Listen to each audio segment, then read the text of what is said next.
సింపుల్గా చెప్పాలంటే క్యాన్సర్స్ 2 టైప్స్లో ఉంటాయి. ఒకటి solid malignancies, 2 liquid malignancies. Okay. Blood cancer కి ఎర్లీ వార్నింగ్ సైన్స్ ఏమి ఉంటాయి అంటారు? బ్లడ్ క్యాన్సర్స్కి సంబంధించిన సిమ్టమ్స్ ఎలా ఉంటాయంటే వీళ్ళకి బ్లీడింగ్ అవుతూ ఉంటుంది. అసలు ఏ స్టేజ్ కి వెళ్ళినప్పుడు సీరియస్ గా తీసుకోవాలి అంటారు? ఎర్లీ స్టేజ్లో డిటెక్ట్ చేస్తే ట్రీట్మెంట్ ఈజీగా ఉంటుంది, వాళ్ళు తట్టుకునే కెపాసిటీ బాగుంటుంది. సార్, బ్లడ్ క్యాన్సర్ అనేది పూర్తిగా క్యూర్ అవుతుంది అంటారా? చిన్నపిల్లల్లో పర్టికులర్గా వచ్చే క్యాన్సర్స్ అవును సార్. 80-90% వరకు క్యూర్ చేయగలుగుతాం.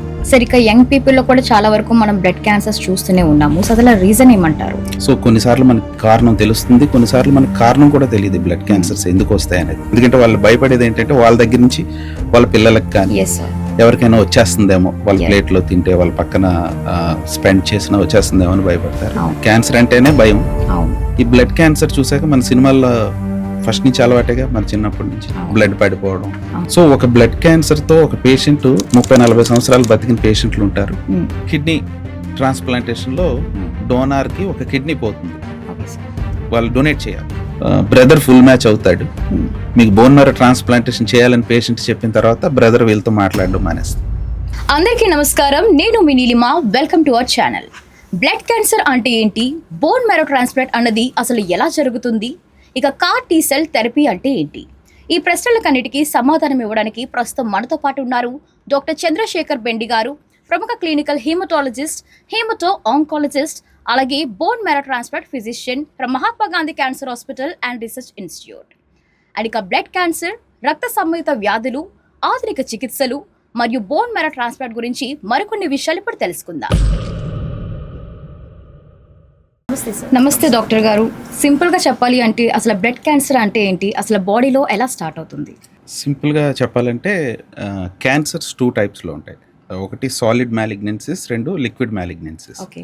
ఈ లిక్విడ్ మ్యాలిగ్నెన్సీస్నే బ్లడ్ క్యాన్సర్స్ అంటాం అనమాట. ఓకే. సాలిడ్ మ్యాలిగ్నెన్సీస్ అంటే మన లంగ్స్లో, లివర్, కిడ్నీస్ వీటికి వచ్చే వాటిని సాలిడ్ మ్యాలిగ్నెన్సీస్ అంటారు. లిక్విడ్ అంటే బ్లడ్లో తిరిగే మ్యాలిగ్నెన్సీస్. ఓకే. ఇవి 2-3 టైప్స్ ఆఫ్ కింద డివైడ్ చేస్తూ ఉంటాం. ల్యూకేమియాస్, లింఫోమాస్, మైలోమాస్ అని చెప్పి. ఓకే. ఇవి కామన్గా బోన్ మ్యారోలో తయారవుతుంటాయి. బోన్ మ్యారో అంటే మూలుగా అంటాం కదా, అవును సార్. అందులో తయారై బయటికి క్యాన్సర్ కింద ప్రొడ్యూస్ అవుతుంటాయి అన్నమాట. ఓకే. సో బ్లడ్ క్యాన్సర్స్ అన్నీ ఒకటేనే అంటారా? సో మీరు చెప్పినట్టు లుకేమియా అవ్వచ్చు, లింఫోనా, అలాగే మైలోమా, వీటన్నిటికీ మధ్య డిఫరెన్స్ ఏమంటారు? బ్లడ్ క్యాన్సర్లో డిఫరెంట్ టైప్స్ ఉంటాయి. ఓకే. కొన్ని సీరియస్ క్యాన్సర్స్ ఉంటాయి, కొన్ని వెరీ మైల్డర్ ఫార్మ్స్ ఉంటూ ఉంటాయి అన్నమాట. ఓకే. సో బ్రాడ్గా మీరు ఇప్పుడు చెప్పినట్టుగా బ్లడ్ క్యాన్సర్స్ని 3 టైప్లో డివైడ్ చేస్తుంటాం. Okay. Leukaemias, lymphomas and multiple myeloma. Okay. Leukaemias again chronic leukaemias and acute leukaemias అంటారు. క్రానిక్ ల్యూకేమియాస్ అంటే లాంగ్ స్టాండింగ్గా వాళ్ళ బాడీలో ఉంటాయి, అవి పెద్ద ప్రమాదకరమైనవి కావు. కానీ అక్యూట్ ల్యూకేమియాస్ కొద్ది ప్రమాదకరమైనవి. ఓకే. అదే ఇప్పుడు లింఫోమాస్కి వస్తే అవి గడ్డల్లా తయారవుతున్నాయి మన నెక్లో కానీ, లేదంటే చంకల్లో కానీ, అబ్డోమెన్లో, చెస్ట్లో, ఇంగ్వైనల్ రీజియన్లో లింఫ్ నోడ్స్ అనేవి ఎన్లార్జ్ అయ్యి కణుతుల్లాగా తయారవుతాయి. మల్టిపుల్ మైలోమా కొద్దిగా ఎల్డర్లీ పేషెంట్స్లో వస్తుంది. ఇది కిడ్నీస్ని ఎఫెక్ట్ చేస్తుంది, బోన్ మ్యారో, బ్లడ్ని కూడా ఎఫెక్ట్ చేస్తూ ఉంటుంది. ఓకే. ఇవి కాకుండా కొన్ని అదర్ రేర్ బ్లడ్ క్యాన్సర్స్ కూడా ఉంటుంటాయి. Okay sir. సరే, ఇక బ్లడ్ క్యాన్సర్కి ఎర్లీ వార్నింగ్ సైన్స్ ఏమి ఉంటాయి అంటారు? బ్లడ్ క్యాన్సర్స్కి, నార్మల్ క్యాన్సర్స్కి అన్నీ కలిపి కొన్ని కాన్స్టిట్యూషనల్ సిమ్టమ్స్ అంటారు. ఓకే. అంటే ఇవి వన్స్ బాడీలోకి ఎంటర్ అయిన తర్వాత పర్సిస్టెంట్గా కంటిన్యూస్గా ఫీవర్ రావడం, more than weeks together 2-3 weeks నుంచి ఫీవర్ కంటిన్యూగా ఉంటుంటుంది. ఓకే. ఆకలి మందగిస్తూ ఉంటుంది. తర్వాత వాళ్ళకి బరువు తగ్గిపోతూ ఉంటారనమాట. Okay. For example 6 monthsలోనే 10% of their body weight తగ్గిపోతూ ఉంటారు. ఇవన్నీ కాన్స్టిట్యూషనల్ సిమ్టమ్స్ అంటారు. ఓకే. ఇవి కాకుండా స్పెషల్గా పర్టికులర్గా బ్లడ్ క్యాన్సర్స్కి సంబంధించిన సిమ్టమ్స్ ఎలా ఉంటాయంటే వీళ్ళకి బ్లీడింగ్ అవుతూ ఉంటుంది. ఓకే. నోట్లోంచి కానీ, యూరిన్లోంచి కానీ, మోషన్లోంచి కానీ, లేదంటే స్కిన్ మీద మచ్చలు రావడం, ఫీవర్, లంగ్స్లో ఇన్ఫెక్షన్ రావడం, ఇలాంటివన్నీ జరుగుతుంటాయి బ్లడ్ క్యాన్సర్ పేషెంట్స్లో పర్టికులర్గా. ఓకే. సో కొంతమంది ఈవెన్కి వేడి చేసిన అలాంటివి అవుతూ ఉంటాయి కదా, సో అది ఎలా గుర్తించగలరు అంటారు అసలు ఇదే బ్లడ్ క్యాన్సర్ అని? హౌ అంటే వేడి చేయడం అంటే మనకి కొన్ని రోజులే ఉంటుంది. ఓకే. ఫర్ ఎగ్జాంపుల్ మోషన్లోంచి బ్లడ్ పడింది, అవును. అవి పైల్స్ రిలేటెడ్ ప్రాబ్లమ్స్ 1-2 సార్లు పడుతుంది. అవును సార్. నేను ఇందాక చెప్పిన సిమ్టమ్స్ అన్ని వాళ్ళకు ఉండవు. ఆకలి బాగానే ఉంటుంది, వెయిట్ బాగానే ఉంటుంది, ఓకే. ఫీవర్ లాంటివి ఉండవు. ఓకే. సో క్యాన్సర్స్కి వచ్చేసరికి ప్రొలాంగ్డ్ ఫీవర్ ఉంటుంది, వెయిట్ లాస్ ఉంటుంది, ఇందాక నేను చెప్పిన సిమ్టమ్స్ అన్నిటితో పాటు ఈ బ్లడ్ క్యాన్సర్ రిలేటెడ్ సిమ్టమ్స్ ఉంటే ఎస్ సార్. అప్పుడు మనకి బయటపడుతుంటాం. Okay sir. సో జనరల్గా ఇలాంటి సిమ్టమ్స్ వచ్చినప్పుడు సో మనం బ్లడ్ టెస్ట్ అనేది చేసుకుంటూ ఉంటాం, రైట్?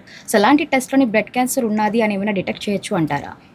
సో వన్స్ పేషెంట్కి నేను ఇందాక చెప్పిన సిమ్టమ్స్తో వచ్చేటప్పుడు కొన్ని రకాల సింపుల్ బ్లడ్ టెస్టులు చేస్తాం Okay. మనం. సిబిసి అనే బ్లడ్ టెస్ట్ చేసి మైక్రోస్కోప్లో పెరిఫరల్ స్మియర్ అనే ఒకటి వాళ్ళ బ్లడ్ని మనం చూడగలిగితే కొన్ని రకాల క్యాన్సర్స్ని అందులోనే ఐడెంటిఫై చేయొచ్చు.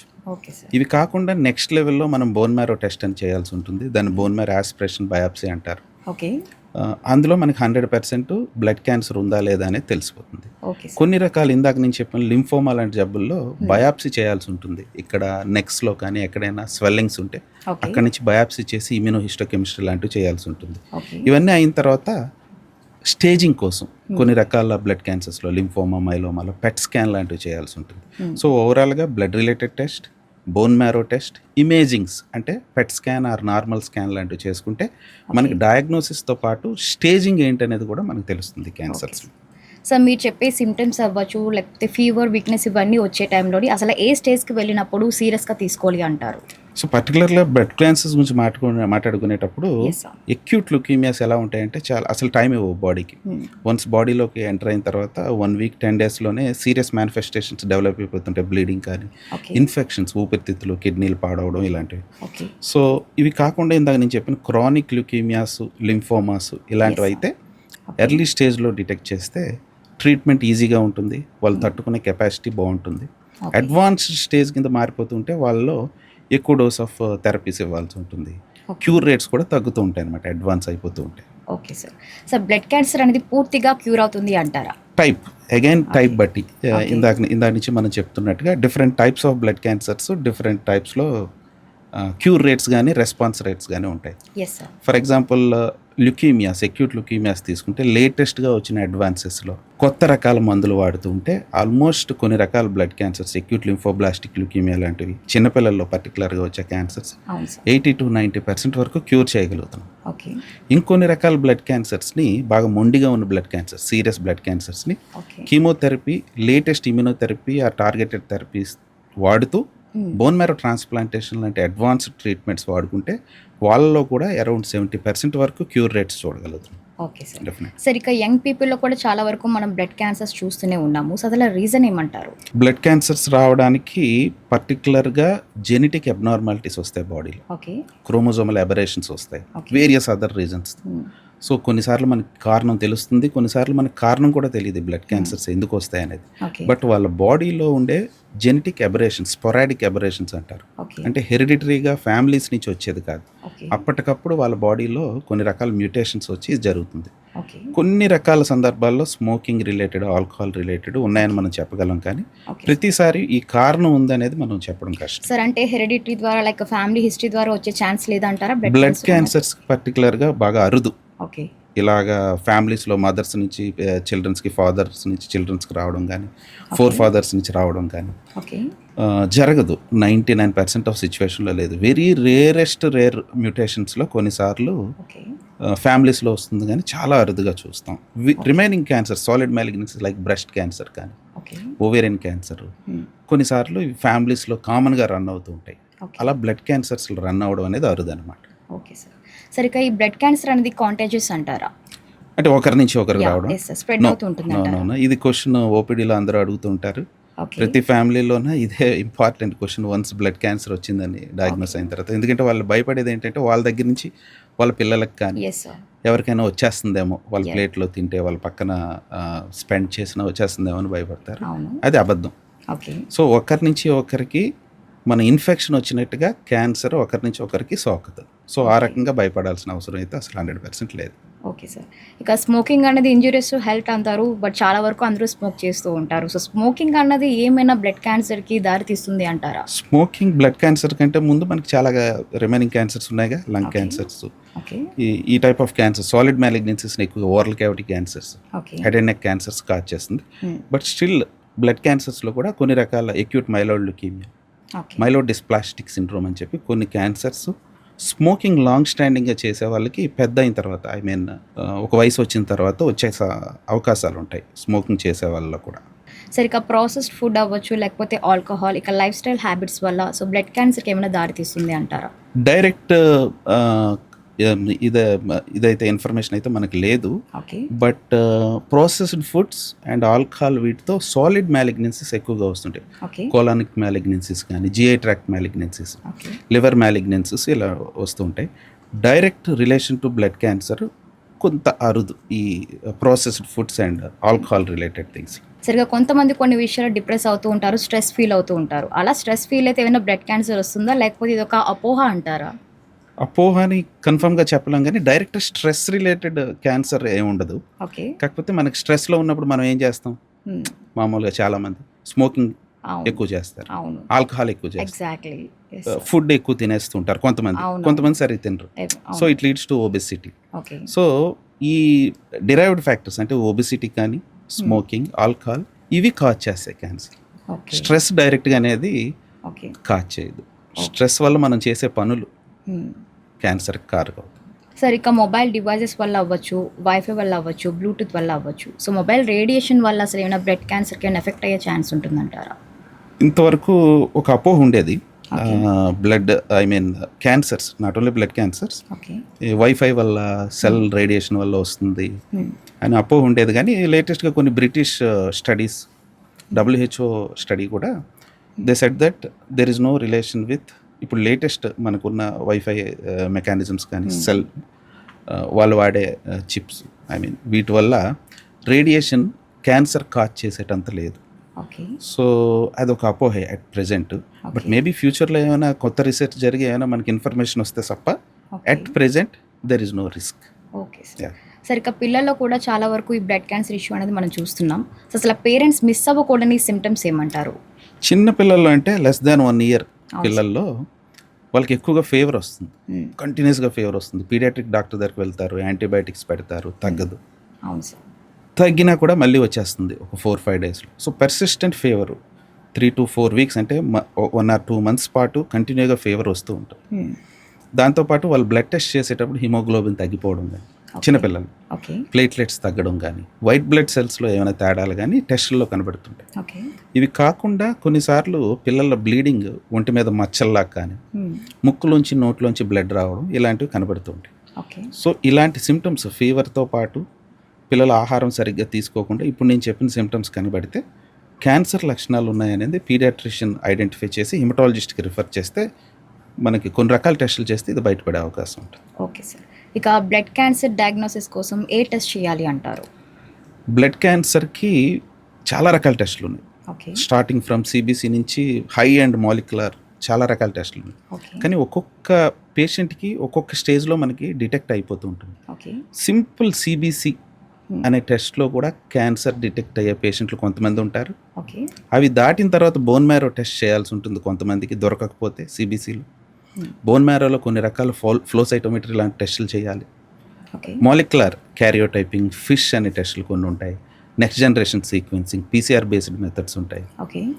ఇవన్నీ చేస్తే కానీ కొంతమందికి సమస్య దొరకదు. కొన్నిసార్లు మనం స్టేజింగ్ కోసం మాలిక్యులర్ లెవెల్లో ఆ క్యాన్సర్ హై రిస్క్లో ఉందా, లో రిస్క్లో ఉందా అనేది కూడా తెలుసుకోవడం చాలా ఇంపార్టెంట్. Okay sir. ఇక మరి మీరు చెప్పిన CBC రిపోర్ట్లోని సో డైరెక్ట్గా మనకి బ్లడ్ క్యాన్సర్ ఉన్నది ఏమైనా క్లూస్ ఏమైనా కనిపిస్తాయి అంటారా? అదే కనబడతాయి కొన్నిసార్లు, కొన్ని సందర్భాల్లో CBCలోనే డైరెక్ట్గా క్లూస్ కనబడతాయి. అవి ఎలా ఉంటాయంటే క్లూస్ హిమోగ్లోబిన్ తగ్గిపోతూ ఉంటుంది, ప్లేట్లెట్స్ బాగా తగ్గిపోతూ ఉంటాయి, వైట్ బ్లడ్ సెల్స్ బాగా పెరిగిపోవడం కానీ, సాధారణంగా 5,000 6,000 ఉండాల్సినవి 50,000 60,000 1,00,000 వరకు కూడా వైట్ బ్లడ్ సెల్స్ వెళ్ళిపోతుంటాయి. కొన్నిసార్లు వైట్ బ్లడ్ సెల్స్ తగ్గిపోతుంటాయి, 1000 500 అలా కూడా అయిపోతూ ఉంటాయి. సో ఈ రకాల తేడాలు వచ్చేటప్పుడు patient body condition, remaining body condition మనం అసెస్ చేసుకుంటూ క్యాన్సర్ వైపు దారితీస్తుందా, లేదంటే other non cancerous bone marrow disorders ఏమైనా, ప్లాస్టిక్ ఎనీమియా లాంటివి ఏమైనా ఉన్నాయి, ఇలాంటివన్నీ కూడా చూడాల్సి ఉంటుంది. Okay sir. సరే, ఇక బోన్ మ్యారో బయాప్సీ అంటే ఏమంటారు? అది ఏమైనా పెయిన్ఫుల్ ప్రొసీజర్ అంటారా? బోన్ మ్యారో బయాప్సీ అనగానే చాలామంది భయపడతారు. OPDలో మేము చెప్పేటప్పుడు అసలు అది డయాగ్నోస్టిక్ ప్రొసీజర్, ఆపరేషన్ కాదు, బోన్ కటింగ్ ఏమి ఉండదు. ఆ మాట వినగానే చాలామంది భయపడుతూ ఉంటారు. సో వాళ్ళకి కూర్చొని ఎక్స్ప్లెయిన్ చేయాలి, అది జస్ట్ సింపుల్ ఇంజెక్షన్ లానే ఉంటుంది. చిన్నప్పుడు ఫీవర్ వస్తే మక్కలకి ఇంజెక్షన్ ఇచ్చేవాళ్ళు కదా, ఆ ఏరియా నుంచి ఒక ఇంజెక్షన్ చేసి చిన్న బ్లడ్ శాంపిల్ని కలెక్ట్ చేస్తాం అనమాట. సో పెయిన్ కూడా ఎలా ఉంటుందంటే మనం ఇంజెక్షన్ చేసినట్టుగానే ఉంటుంది. There is no cutting, operation ఏ ఉండదు. ఆ ప్రొసీజర్ అయిపోయిన తర్వాత వెంటనే 5 మినిట్స్లో వాళ్ళ ఇంటికి కూడా వెళ్ళిపోతారు. Okay. So it is very less, అంటే పెయిన్ ఉంటుంది కానీ milder pain. I mean it is like A injection. సరే, ఇక చాలా వరకు మీరు చాలామంది పేషెంట్స్ డీల్ చేసే ఉంటారు. సో మీరు ఫస్ట్ మీకు బ్లడ్ క్యాన్సర్ ఉన్నది అని మీరు చెప్పినప్పుడు పేషెంట్ ఎలా ఫీల్ అవుతారు? ఎవరైనా భయపడతారు. అవును సార్. సో వాళ్ళకి ఎలా చెప్పాలనేది ఇంపార్టెంట్. క్యాన్సర్ అంటేనే భయం. అవును. ఈ బ్లడ్ క్యాన్సర్ చూసాక మన సినిమాల్లో ఫస్ట్ నుంచి అలవాటేగా, మన చిన్నప్పటి నుంచి బ్లడ్ పడిపోవడం, అవును. క్యాన్సర్ వచ్చిన తెలియగానే 1 నెల 2 నెలల్లో పేషెంట్ చనిపోవడం. Yes sir. సో ఇందాక నేను మీకు చెప్పినట్టుగా బ్లడ్ క్యాన్సర్స్ 100 టైప్స్ ఉంటాయి, okay. Hundreds of types. So ఒక బ్లడ్ క్యాన్సర్తో ఒక పేషెంట్ 30-40 సంవత్సరాలు బతికిన పేషెంట్లు ఉంటారు. ఇంకో blood cancer very serious blood cancers ఉంటాయి. ఓకే. సో ప్రతిదాన్ని మనం ఒకే మాటతో సింపుల్గా బ్లడ్ క్యాన్సర్ అని అనేస్తే పేషెంట్ భయపడతారు.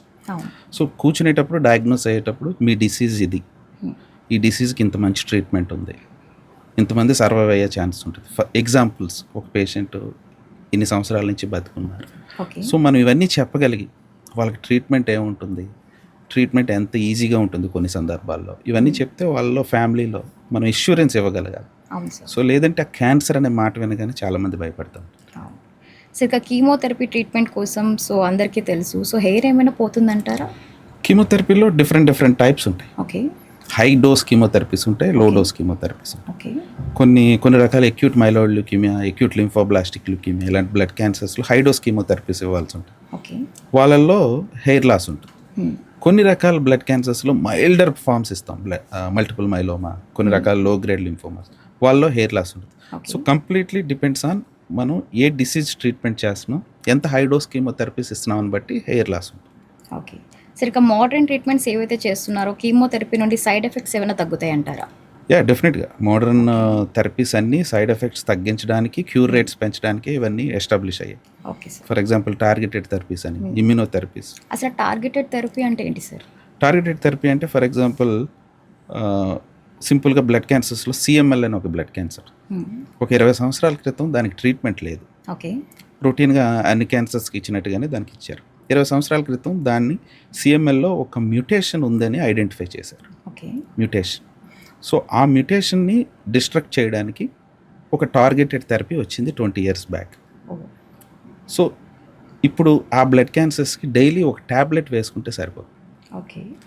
బ్లడ్ క్యాన్సర్స్కి ఇంజెక్షన్స్ ఇచ్చి, కీమోథెరపీ ఇచ్చి, ఇలాంటి రోజుల నుంచి ఓన్లీ పెర్ డే ఒక ట్యాబ్లెట్ వేస్తే పేషెంట్స్ డెకేడ్స్ టుగెదర్, అంటే 20 సంవత్సరాలు 30 సంవత్సరాలు బ్రతికే సందర్భాలు ఉన్నాయన్నమాట. దాన్నే టార్గెటెడ్ థెరపీ అంటారు. అంటే టార్గెట్ ఏ మ్యూటేషన్ ఉంది, ఆ మ్యూటేషన్ ఎలా మనం నార్మలైజ్ చేయాలి. ఓకే. ఒక యాంటీబాడీ ఉంది, యాంటీజెన్ సెల్ మీద, దాన్ని ఎలా టార్గెట్ చేయాలి. ఓకే. సో టార్గెటెడ్ థెరపీ అంటే నాన్ కీమోథెరపాటిక్ డ్రగ్ అనమాట. ఓకే. సార్, టార్గెటెడ్ థెరపీకి కీమోథెరపీకి డిఫరెన్స్ ఏమంటారు? అదే ఇప్పుడు నేను చెప్పానుగా, కీమోథెరపీ ఇస్తే మనం ఏమవుతుందంటే అది బ్రాడ్గా అన్ని అవయవాల్ని ఎఫెక్ట్ చేస్తుంది. Okay. Not only bone marrow, GI ట్రాక్ట్ని ఎఫెక్ట్ చేస్తుంది, స్కిన్ ఎఫెక్ట్ చేస్తుంది. అందుకే కదా మనకి హెయిర్ లాస్ ఉంటుంది. అవును సార్. సో అది ఓల్డర్ ఫార్మ్ ఆఫ్ థెరపీస్. కానీ కొన్ని సందర్భాల్లో కీమోథెరపీ అనేది ఖచ్చితంగా కొంతమందికి ఇవ్వాల్సి ఉంటుంది. టార్గెటెడ్ థెరపీ వచ్చేసరికి ఎక్కడ క్యాన్సర్ ఉంది, ఫర్ ఎగ్జాంపుల్ లంగ్లో క్యాన్సర్ ఉంది, దాన్ని టార్గెట్ చేసి అక్కడ సెల్ మీద ఎఫెక్ట్ చేస్తుంది. బ్లడ్ క్యాన్సర్ ఉంది, బోన్ మ్యారోలో క్యాన్సర్ సెల్ మీద దాని ఎఫెక్ట్ చూపిస్తుంది, రిమైనింగ్ ఆర్గన్స్ మీద ఎఫెక్ట్ ఉండదు. సో ప్రిసైజ్గా క్యాన్సర్ తగ్గుతుంది, క్యూర్ రేట్స్ బాగా పెరుగుతాయి, సైడ్ ఎఫెక్ట్స్ బాగా తగ్గుతాయి విత్ టార్గెటెడ్ థెరపీ. సరిగా ఇమ్యూనోథెరపీ కోసం ఏం చెప్పాలి అనుకుంటున్నారు? సో బ్లడ్ క్యాన్సర్కి ఇది ఎలా పనిచేస్తుంది? ఇమ్యూనోథెరపీ కూడా అగైన్ టార్గెటెడ్ థెరపీ లానే ఉంటుంది. ఇమ్యూనోథెరపీ కొద్ది డిఫరెన్స్ ఏంటంటే, రొటీన్గా క్యాన్సర్ అంటే క్యాన్సర్ మన బాడీలో ఎలా పెరుగుతుంది, నార్మల్ సెల్ ఉండేది మ్యూటేషన్ వచ్చి అబ్నార్మల్గా ప్రొలిఫరేట్ అవుతాయి సెల్స్. అంటే ఒక సెల్ ఉండాల్సిన ప్లేస్లో కోట్ల కొద్ది సెల్స్ వచ్చేసి ఆ ఏరియాని డిస్ట్రక్ట్ చేస్తుంది. ఇది ఎలా జరుగుతుందంటే, మన బాడీలో immune system, T cells, B lymphocytes ఇవన్నీ ఉంటాయి కదా, బాడీలోకి ఏదైనా ఇన్ఫెక్షన్ వస్తే అది ఫైట్ చేసి దాన్ని చంపడానికి ఉపయోగపడుతుంది. కానీ ఈ క్యాన్సర్ ఆ ఇమ్యూన్ సిస్టమ్ని ఎలా మిస్లీడ్ చేస్తుందంటే కనబడకుండా తప్పించుకుంటుంది. మన ఇమ్యూన్ సిస్టమ్ నుంచి మన క్యాన్సర్ తప్పించుకుంటుంది. ఈ ఇమ్యూనోథెరపీలో ఏం చేస్తామంటే పైన చేయని ఇమ్యూన్ సిస్టమ్ని యాక్టివేట్ చేస్తుంది అన్నమాట ఇమ్యూనోథెరపీ. సో ఆ T సెల్స్, లింఫోసైట్స్ అనేవి క్యాన్సర్కి ఎగెనిస్ట్గా పనిచేయడం మొదలై మన ఓన్ ఇమ్యూన్ సిస్టమ్ అగైన్ మళ్ళీ ఇంతకు ముందులాగా క్యాన్సర్ మీద ఎఫెక్ట్ చేసి క్యాన్సర్ సెల్స్ని చంపడానికి ఉపయోగపడుతుంది. Okay sir. సో దాన్ని ఇమ్యునోథెరపీ అంటారు. ఇది కీమోథెరపీలో ఉండే సైడ్ ఎఫెక్ట్స్ దీనిలో ఉండవు. ఓకే. చిన్న చిన్న వేరే సైడ్ ఎఫెక్ట్స్ ఉండొచ్చు కానీ భయంకరమైన ప్రాణాపాయమైన సైడ్ ఎఫెక్ట్స్ ఇందులో ఉండవు. Okay sir. అండ్ డిసీజ్ కూడా బాగా తగ్గుతుంది. Sir car T cell therapy అంటే ఏంటి, మీరు ఎవరికి రికమెండ్ చేస్తారు? కార్ట్ సెల్ థెరపీ అంటారు. ఓకే. అది కైమెరిక్ యాంటీజెన్ రిసెప్టార్ థెరపీ అంటారు. ఇది లేటెస్ట్గా వచ్చింది. ఓకే. బ్లడ్ క్యాన్సర్స్లో వాడతాం అనమాట. Okay sir. ఇది present acute lymphoblastic leukaemia and lymphoma, okay. Multiple myeloma అనే డిసీజెస్లో వాడుతున్నాం. ఓకే. ఇవి ఎవరికి వాడతామంటే ఇనీషియల్ కీమోథెరపీ కానీ ఇనీషియల్ థెరపీస్లో మొండిగా ఉండే క్యాన్సర్స్, మొండిగా ఉండే బ్లడ్ క్యాన్సర్స్, అంటే ఒకసారి ట్రీట్మెంట్ తీసుకున్న తర్వాత మళ్ళీ వెనక్కి వచ్చేస్తుంటాయి. మనకి ఏ ట్రీట్మెంట్ ఆప్షన్స్ పెద్దగా లేవు అనుకునే సందర్భంలో కార్ట్ సెల్ థెరపీ చాలా బాగా పనిచేస్తుంది అనమాట వీళ్ళలో చాలా మందిలో. సార్ ఇక బోన్ మ్యారో ట్రాన్స్ప్లాంట్ అంటే ఎగ్జాక్ట్గా ఏమంటారు? బోన్ మ్యారో ట్రాన్స్ప్లాంటేషన్ ఎవరికి చేస్తామంటే బ్లడ్ క్యాన్సర్ పేషెంట్స్లో చేస్తాం. ఎందుకంటే ఇందాక నేను ఫస్ట్ ఇనీషియల్లో చెప్పినట్టు బ్లడ్ క్యాన్సర్ బోన్ మ్యారోలో తయారవుతుంది. Okay. So once blood cancer వచ్చిన పేషెంట్ బోన్ మ్యారో నుంచి తయారవడం వల్ల so that is a diseased bone marrow. ఈ బ్లడ్ క్యాన్సర్స్లో ఇందాక నేను చెప్పిన అక్యూట్ ల్యూకీమియాస్ కానీ లింఫోమాస్ కానీ ఇవి మొండిగా మళ్ళీ వస్తుంటాయి కొంతమందిలో, హై రిస్క్ కేటగిరీలో ఉండడం వల్ల. ఓకే. సో అలాంటి వాళ్ళు ఏం చేస్తామంటే వాళ్ళ డిసీజ్డ్ బోన్ మ్యారో ప్లేస్లో హెల్దీ బోన్ మ్యారోని మనం రీప్లేస్ చేస్తాం. ఓకే. దాన్నే bone marrow transplantation. Okay. Healthy bone marrow మనకి ఎక్కడి నుంచి వస్తుంది? అలోజెనిక్ ట్రాన్స్ప్లాంటేషన్లో అయితే డోనార్ ఉండాలి, ఒక డోనార్ ఉండాలి. వాళ్ళ బ్రదర్స్ కానీ సిస్టర్స్ కానీ కొన్నిసార్లు పేరెంట్స్ కానీ వాళ్ళ పిల్లలు కానీ ఓకే. వాళ్ళ దగ్గర నుంచి మనం స్టెమ్ సెల్స్ కలెక్ట్ చేసి ఓకే. ఈ పేషెంట్ డిసీజ్డ్ బోన్ మ్యారోని ఒక రకమైన కండిషనింగ్ కీమోథెరపీతో తీసేసి ఓకే. ఈ హెల్దీ స్టెమ్ సెల్స్ని పేషెంట్కి ఇస్తాం అనమాట. ఓకే. సో ఈ పద్ధతినే బోన్ మ్యారో ట్రాన్స్ప్లాంటేషన్ అంటారు. సో ఇలా ఇవ్వడం వల్ల ఏమవుతుందంటే వాళ్ళకి క్యూర్ రేట్స్ పెరుగుతాయి, క్యాన్సర్ మళ్ళీ రాకుండా ఓకే. అది కాపాడే ఛాన్సెస్ ఎక్కువగా ఉంటాయి. అంటే కేవలం సిబ్లింగ్స్ అండ్ పేరెంట్స్ ఇవ్వగలరా సార్? ఎస్, హెచ్ఎల్ఏ టైపింగ్ అనే ఒకటి ఉంటుంది. ఓకే. అంటే మనం బ్లడ్ ఇచ్చేటప్పుడు బ్లడ్ గ్రూప్ చూసినట్టుగా స్టెమ్ సెల్స్ ఇచ్చేటప్పుడు హెచ్ఎల్ఏ టైపింగ్ అని చూస్తాం. ఓకే. ఫుల్ మ్యాచ్ ఉంటే దాన్ని పర్ఫెక్ట్ మ్యాచ్ అనమాట, అంటే perfect donor if there is a full match in HLA typing. Okay. Full match donor ఫ్యామిలీలో లేనప్పుడు మనం పేరెంట్స్ దగ్గరికి కానీ లేదంటే పేషెంట్ పిల్లల దగ్గరికి కానీ వెళ్ళి హెచ్ఎల్ఏ టైపింగ్ చేస్తాం. ఓకే. ఫుల్ మ్యాచ్ అయ్యే ఛాన్సెస్ సిబ్లింగ్స్లోనే ఎక్కువ ఉంటాయి. ఓకే. సిబ్లింగ్స్లో 30% ఆఫ్ ఛాన్సెస్ ఉంటాయి. ఓకే. మన పేరెంట్స్ కానీ మన పిల్లలు కానీ మనకి హాఫ్ మ్యాచ్ అవుతారనమాట. సో హాఫ్ మ్యాచ్ ట్రాన్స్ప్లాంటేషన్ మాత్రమే మనం పేరెంట్స్ నుంచి కానీ పిల్లల నుంచి కానీ చేయగలం. సరిగ్గా ప్రతి ఒక్క బ్లడ్ క్యాన్సర్ పేషెంట్ కూడా ఈ యొక్క బోన్ మ్యారో ట్రాన్స్ప్లాంట్ అనేది అవుతుంది అంటారా, అవసరం అంటారా? అందరికీ అవసరం ఉండదు. ఓకే. నేను ఇందాక చెప్పినట్టుగా హై రిస్క్ కేటగిరీలో ఉన్న ల్యూకీమియాస్ కానీ ఓకే. ట్రీట్మెంట్ ఇచ్చిన తర్వాత మొండిగా ఉన్న క్యాన్సర్స్ కానీ ఒకసారి తగ్గి మళ్ళీ రిలాప్స్ అయిన క్యాన్సర్స్లో కానీ బోన్ మ్యారో ట్రాన్స్ప్లాంటేషన్ అవసరం పడుతుంది. ఇవి కాకుండా కొన్ని రకాల benign conditions, non cancerous bone marrow problems, thalassemia, sickle cell anemia, aplastic anemia అని ఒక రకమైన bone marrow disease, primary immunodeficiency, ఇలాంటి బినైన్ కండిషన్స్లో కూడా, బినైన్ అంటే క్యాన్సర్ కాదు అది, ఇందాక నేను చెప్పినవన్నీ క్యాన్సర్స్, క్యాన్సర్ కాని జబ్బుల్లో కూడా ఒక్కోసారి బోన్ మ్యారో ట్రాన్స్ప్లాంటేషన్ చేయాల్సి ఉంటుంది బోన్ మ్యారో రిలేటెడ్ డిసీజెస్. సరిగ్గా హ్యాప్లో ఐడెంటికల్ ట్రాన్స్ప్లాంట్ అంటే ఏమంటారు? హ్యాప్లో అంటే హాఫ్ మ్యాచ్ ట్రాన్స్ప్లాంటేషన్. ఇందా నేను చెప్పిన హెచ్ఎల్ఏ టైపింగ్లో హాఫ్ మ్యాచ్ అంటే పేరెంట్స్ కానీ పిల్లలు కానీ సిబ్లింగ్స్ కూడా ఒక్కోసారి హాఫ్ మ్యాచ్ అవుతుంటారు. హెచ్ఎల్ఏ టైపింగ్లో సగం మ్యాచింగే ఉన్నప్పుడు చేసే ట్రాన్స్ప్లాంట్ని హ్యాప్లో ఐడెంటికల్ స్టెమ్ సెల్ ట్రాన్స్ప్లాంటేషన్ అంటారు. ఇది కొద్దిగా కాంప్లికేటెడ్ ఫుల్ మ్యాచ్ కంటే కూడా. కాకపోతే ఇప్పుడు వచ్చిన latest అడ్వాన్సెస్తో హ్యాప్లో identical stem cell transplantations బాగా పెరిగాయి. ఫుల్ మ్యాచ్ ట్రాన్స్ప్లాంటేషన్స్ కంటే హాఫ్ మ్యాచ్ ట్రాన్స్ప్లాంటేషన్స్ ఇప్పుడు ఎక్కువగా చేయగలుగుతున్నాం. ఎందుకంటే half match transplantation, half match donor దొరికే అవకాశాలు ప్రతి ఇంట్లోనూ ఉంటాయి. ఫుల్ మ్యాచ్ దొరికే అవకాశాలు చాలా తక్కువ ఉంటాయి. సో హాఫ్ మ్యాచ్ మనకి అవైలబిలిటీలో ఉంటుంది. అడ్వాన్సెస్తో సక్సెస్ఫుల్గా చేయగలుగుతున్నాం హాఫ్ మ్యాచ్ ట్రాన్స్ప్లాంట్స్ కూడా. Okay sir. సరిగ్గా బోన్ మ్యారో డొనేషన్ ఎవరైతే చేస్తున్నారో డోనర్కి సేఫే అంటారా? 100% సేఫ్, 100% సేఫ్. వాళ్ళకి ఏం అవ్వదు. ఎందుకంటే కిడ్నీ ట్రాన్స్ప్లాంటేషన్లో డోనార్కి ఒక కిడ్నీ పోతుంది, వాళ్ళు డొనేట్ చేయాలి. లివర్ ట్రాన్స్ప్లాంటేషన్ ఒక పార్ట్ ఆఫ్ లివర్ ఇచ్చేయాలి. కానీ అలా బోన్ మ్యారో ట్రాన్స్ప్లాంటేషన్లో మన బాడీలోంచి పార్ట్ పోయేది ఏముండదు. సింపుల్గా స్టెమ్ సెల్స్ని బ్లడ్ డొనేషన్ చేసినట్టుగా ఇక్కడ చేతి నుంచే బ్లడ్ కలెక్ట్ చేసినట్టుగా స్టెమ్ సెల్స్ కలెక్ట్ చేస్తాం. సో వాళ్ళ బాడీలోంచి ఏమి పోదు. వాళ్ళకి 4 days పాటు ఒక రకమైన ఇంజెక్షన్ ఇస్తాం. వాళ్ళ బోన్ మ్యారోలో ఉన్న స్టెమ్ సెల్స్ బ్లడ్లోకి వస్తాయి. అప్పుడు మనం దాన్ని జస్ట్ ఎఫర్సిస్ మెథడ్లో ఒక 1 అవర్ 2 అవర్స్లో ఒక ప్యాకెట్ లాంటిది తీసేసుకొని వాళ్ళని పంపించేస్తాం. ఓకే. సో వాళ్ళకి ఏం అవ్వదు అసలు, నో సైడ్ ఎఫెక్ట్స్. ఫ్యూచర్లో కూడా చాలామంది భయపడుతుంటారు. కొన్ని ఫ్యామిలీస్ చూశాను, బ్రదర్ ఫుల్ మ్యాచ్ అవుతాడు, మీకు బోన్ మ్యారో ట్రాన్స్ప్లాంటేషన్ చేయాలని పేషెంట్ చెప్పిన తర్వాత బ్రదర్ వీళ్ళతో మాట్లాడడం మానేస్తాం. కంప్లీట్గా రిలేషన్స్ అంటే ఎవరో చెప్తారు అతనికి సంథింగ్ అయిపోతుంది నీకు, నీ బోన్ కట్ చేస్తారు, మనం ఎంత చెప్పినా వినరు. సో వాళ్ళకి ఇది తెలియాలి, నథింగ్, డోనార్కి అసలు ఏమి అయ్యే అవకాశాలు ఉండవు. సరే, ఇక ఫైనలీ మరి మీరేం చెప్పాలి అనుకుంటున్నారు? సో ఎవరైతే బ్లడ్ క్యాన్సర్తో ఎఫెక్ట్ అయి ఉంటున్నారో పేషెంట్స్కి ఏం చెప్పాలి అనుకుంటున్నారు, అలాగే వాళ్ళ ఫ్యామిలీ మెంబర్స్కి మీరేం చెప్పాలి అనుకుంటున్నారు? Can you give your powerful message? డెఫినెట్గా, అంటే బ్లడ్ క్యాన్సర్ వర్డ్ వినగానే భయంగా ఉంటుంది, అవును sir. But you have to listen to doctor. Okay. Blood క్యాన్సర్స్లో డిఫరెంట్ టైప్స్ ఉన్నాయి. ఓకే. లేటెస్ట్గా చాలా ట్రీట్మెంట్స్ మారిపోయాయి.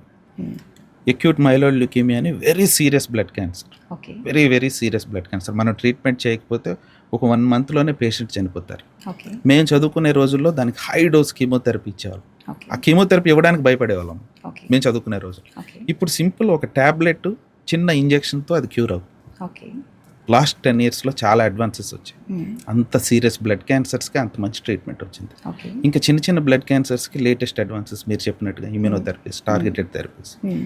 డిసీజ్ రావడం బ్యాడ్, బట్ వచ్చిన డిసీజ్ని మనం ఎలా సాల్వ్ చేసుకోవాలి. సో పేషెంట్స్కి మెయిన్ చెప్పేది ఏంటంటే అప్పుడున్న మన అడ్వాన్సెస్ని, అవైలబిలిటీ ఆఫ్ డ్రగ్స్ని యూజ్ చేసుకుంటూ ఎన్ని రోజులు మనం పేషెంట్ సేవ్ చేయగలిగితే అన్ని రోజులు. ఇందా చెప్పినట్టుగా CML పేషెంట్స్ 20 years బ్యాక్ మందులు మొదలుపెట్టిన వాళ్ళు ఇప్పటికీ ఇంకా ఉన్నారు. సో డిఫరెంట్ మెథడ్స్ వచ్చాయి, లేటెస్ట్ అడ్వాన్సెస్ వచ్చాయి, bone marrow transplantation, card cell therapies. So ఇవన్నీ యూజ్ చేసుకుంటూ మన పేషెంట్స్ క్యూర్ చేయడానికి మనం చూడాలి. Okay sir. So anyways, thank you so much sir, me valuable టైంని స్పెండ్ చేసినందుకు. Thank you so much. So okay viewers, మరి మీరందరూ చూస్తారు కదా. సో మరి ఈరోజు డాక్టర్ గారు ఎన్నో విషయాలు చెప్పారు. సో ఎవరైతే బ్లడ్ క్యాన్సర్తో అందరూ ఎఫెక్ట్ అవుతున్నారో సో అందరూ భయపడాల్సిన అవసరం లేదు. సో ఎందుకంటే చాలా వరకు చాలా ట్రీట్మెంట్స్ వచ్చేసాయి, because we're living in 2026 right. So చాలా మోడర్న్ ట్రీట్మెంట్స్ ఇస్తున్నారు సో డాక్టర్స్ అందరూ కూడా. సో ఎవరైతే మరి మీరు అందరూ బ్లడ్ క్యాన్సర్తో ఎఫెక్ట్ అవుతున్నారో సో ముందుగా డాక్టర్ గారి దగ్గరికి వెళ్ళండి. So in case A symptoms వచ్చినా సరే అసలు ఎక్కడ నెగ్లెక్ట్ చేయకుండా please go to doctor. So వాళ్ళు ఇచ్చే ఇన్స్ట్రక్షన్స్ అందరూ ఫాలో అవ్వండి, అలాగే ఎవరు భయపడకండి. సో చూసారు కదా, ఇది రోజు మన స్పెషల్ ఇంటర్వ్యూ. మళ్ళీ మరో ఇంటర్వ్యూతో మీ ముందు ఉంటుంది నీలిమా. సో అందరికీ stay tune and subscribe our channel. నమస్కారం.